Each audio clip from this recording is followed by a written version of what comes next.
అభయహస్తం దరఖాస్తులు ఎంట్రీ తర్వాత ఇంటింటికి వెళ్లి వెరిఫికేషన్ చేస్తామని మంత్రి పొంగులేటి శ్రీనివాసరెడ్డి అన్నారు. సచివాలయంలో మంత్రి పొంగులేటి మీడియాతో మాట్లాడుతూ నిజమైన లబ్ధిదారులకు అభయహస్తం పథకాలను కాంగ్రెస్ ప్రభుత్వం తప్పకుండా అందిస్తుందని అన్నారు. ప్రజాపాలన హామీల అమలు కోసం కేబినెట్ సబ్ కమిటీని ఏర్పాటు చేస్తామని పేర్కొన్నారు. ఈ కమిటీలో బట్టి విక్రమార్క చైర్మన్గా కేబినెట్ సబ్ కమిటీ ఏర్పాటవుతుందని వెల్లడించారు. అయితే సభ్యులుగా మంత్రులు శ్రీధర్ బాబు, పొన్నం ఉంటారని తెలిపారు. ప్రజలకు 6 గ్యారెంటీలను చేరువ చేయడం, అర్హులకు పథకాలు అందించడం కోసం ఈ కమిటీ అధ్యయనం చేయనుందని స్పష్టం చేశారు. ఇప్పటి వరకు 1,25,00,000 దరఖాస్తులు వచ్చాయని తెలిపారు. భూ సమస్యలు, రేషన్ కార్డుల కోసం 20 లక్షల దరఖాస్తులు, గ్యారెంటీలను అప్పుడే అమలు చేయాలని ప్రతిపక్షాలు నిలదీయడం సరికాదని అన్నారు. గ్యారెంటీలను 40 రోజుల్లో అమలు చేస్తామని ఎక్కడా చెప్పలేదని వెల్లడించారు. 100 రోజుల్లో అన్ని గ్యారెంటీలను అమలు చేస్తామని తెలియజేశారు. బీఆర్ఎస్ నేతలు ఇప్పటికీ అధికారంలోనే ఉన్నామని భ్రమలో ఉన్నారన్నారు. అసత్య ప్రచారం చేస్తే చట్టపరమైన చర్యలు తీసుకుంటామని పొంగులేటి హెచ్చరించారు.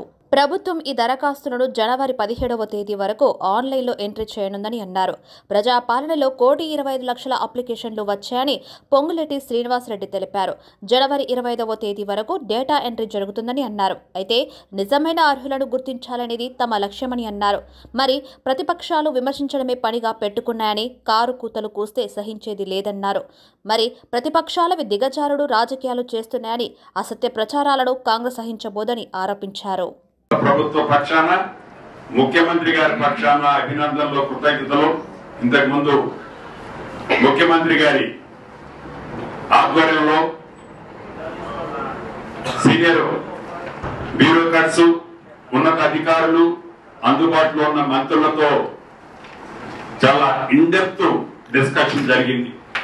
100 రోజులలో ఈ 6 గ్యారెంటీల్ని ప్రతి ఇంటికి అర్హులైన ప్రతి ఇంటికి చేర్చే బాధ్యత చేస్తామని చెప్పాం. అప్పుడే వారి పవర్ ఇంకా ఎప్పుడు రాకోవాలని ఆవులాడుతున్నారు. చాలా నవ్వొస్తుంది. పూర్తి మ్యాండేటరీ కాంగ్రెస్ పార్టీకి ప్రజలు ఇచ్చారు. కొద్దిగా ఓపిక పట్టండి. ప్రతి విమర్శ చేయడానికి ముందు మీ ప్రభుత్వంలో, గతంలో మీ ప్రభుత్వంలో ఏవైతే తప్పిదాలు జరిగినాయో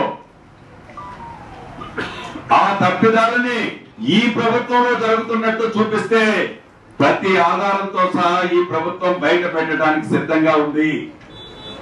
మాటలతో కాదు, ప్రతి డాక్యుమెంట్ ని కూడా ప్రజల ముందు పెట్టడానికి ఈ ప్రభుత్వం ఉంది. అప్లికేషన్ తీసుకున్నాం, అయిపోయిందని మేము చెప్పటంలా ఈ రోజు ఇంకా మా బరువు మీద, మా భుజాల మీద ఇంకా మరింత బరువు ఎత్తుకొని ప్రజలకు చెప్పిన ప్రతి మాటని, ప్రజలకు ఇచ్చిన ప్రతి వాగ్దానాన్ని చిత్తశుద్ధితో ఈ ప్రభుత్వం చేసి చూపిస్తుంది. మేమన్న 100 రోజుల దాకా ఆగాలి అని ప్రతిపక్ష సభ్యులు కూడా కోరుతూ, ముఖ్యంగా నా మీడియా మిత్రులు కూడా ఎవరో ఏదో మాట్లాడితే మీరు ఎమ్మటే ప్రశ్నించాల్సిన అవసరం ఉంది. దాన్ని ఏదో 30 రోజుల్లోనో 40 రోజుల్లోనో ఈ ప్రభుత్వం అప్పుడే చేయలేదు అనేది బ్యానర్ ఐటమ్ గా పెట్టి దాన్ని విపరీతార్థాలకు దారి తీసే విధంగా మీడియా మిత్రులు కూడా ఈ చేస్తున్న ప్రభుత్వానికి చిత్తశుద్ధితో ప్రజలకు అందించాలి, ఈ సంక్షేమ కార్యక్రమాలు అనుకుంటున్న ఈ ప్రభుత్వానికి మీ సహాయ సహకారాలు కూడా మనస్ఫూర్తిగా కావాలని కూడా మనస్ఫూర్తిగా మీ అందరినీ కోరుకుంటూ, తెలంగాణ ప్రజలతో పాటుగా నా మీడియా మిత్రులు కూడా అడ్వాన్స్ గా సంక్రాంతి శుభాకాంక్షలు తెలుపుకుంటూ సెలవు తీసుకుంటున్నాను. ఇప్పుడు మా మిత్రులు పొన్నం ప్రభాకర్ గారు మాట్లాడతారు. ఈ అభయహస్తంలోని మిగతా కార్యక్రమాలని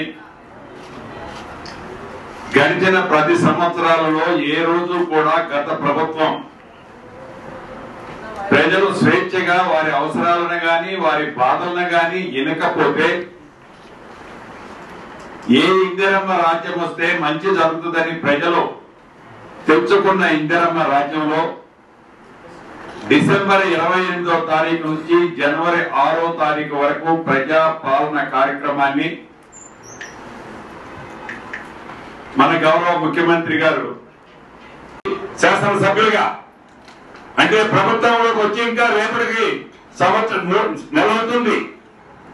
అప్పుడే 40 రోజులే మీకు టైం ఉంది, ఇది అది అని ఎవరైనా కాలు కోతలు కూసినా చాటుగా ఎప్పుడు కూడా మేము చెప్పలే, మా నాయకులు కూడా ఎక్కడా చెప్పలే. 100 రోజుల్లో మేము డెలివరీ చేస్తానన్నాం. మా మాటకి మేము కట్టుబడి ఉంటాము. మీడియా మిత్రులు కూడా దీన్ని గమనించాలని మీడియా మిత్రులు కూడా ఈ వేదిక ద్వారా తెలియజేస్తున్నారు.